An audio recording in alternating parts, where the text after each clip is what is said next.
ज्या वेळेसाठी अजितदादा पक्के होते त्याच वेळेनं आज अजितदादांना गाठलं. ज्या घड्याळानं अजितदादांना राजकारणात ओळख मिळवून दिली त्याच घड्याळानं आज अजितदादांची ओळख पटवावी लागली. बारामतीच्या ज्या मातीतनं अजितदादा राज्याच्या राजकारणात गेले त्याच बारामतीच्या मातीत आज अजितदादा शांत झोपले. माणसं, माती, शेती, प्रशासन आणि सरकार या ज्या पाचही गोष्टी असतात ना, या पाचही गोष्टींवर ज्यांची पकड होती, गावचं पोरग, काकाचा पुतण्या, पक्षाचा नेता आणि अधिकाऱ्यांचा हंटर, ते राज्याचा उपमुख्यमंत्री, इतक्या पातळींवर अजितदादा खेळत होते. मुंबईच्या खुर्चीवर बसून त्यांचे पाय कायम बारामतीच्या मातीत असायचे.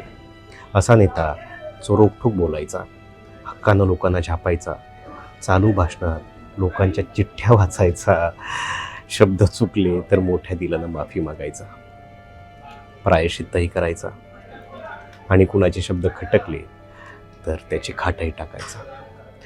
त्याची करारी नजर, त्याचं मिश्किल हसणं, त्याचं रोखठोक बोलणं, त्याचं चिडून निघून जाणं आणि कधीकधी आपल्या साथीदारांना फैलावर घेणं, हे कधीच महाराष्ट्र विसरू शकत नाही. पॉवर काय असते हे या पवारानं दाखवलं. दादागिरी काय असते याची जाणीव या दादानं करून दिली. आणि हारून पण जिंकणं काय असतं हे अजित नावाच्या या वादळानं दाखवलं.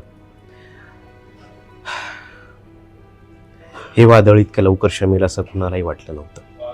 जसं अजित पवार ऐनवेळी जाऊन कामाची पाहणी करायचे, अधिकाऱ्यांना सरप्राईज द्यायचे आणि आपला दरारा दाखवायचे, तसंच काहीतरी आज काळानं केलं.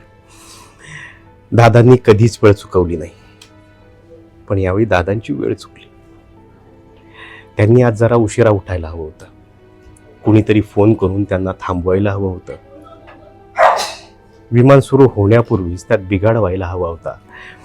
किमान आज दादांना ताप तरी आला असताना तरी त्या तापानं या राजकारणाचा बाप हिरावला नसता. पण ही आपली गणितं. हे झालं असतं तर ते झालं नसतं. कदाचित जे व्हायचं होतं तेच झालं.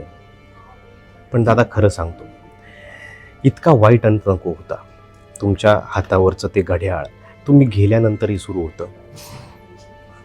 तेच ठकठक करत सांगत होतं, दादा शेवटपर्यंत माझ्यासोबत होते, वेळेचे पक्के होते, शेवटपर्यंत त्यांनी माझी साथ सोडली नाही.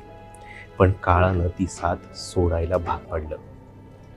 दादा कदाचित तुम्ही काळालाही हवे होता जसे आम्हाला हवे होता. आम्ही हरलो, काळ जिंकला. पण तुम्ही जिथे जाल ना तिथं दादागिरी कराल.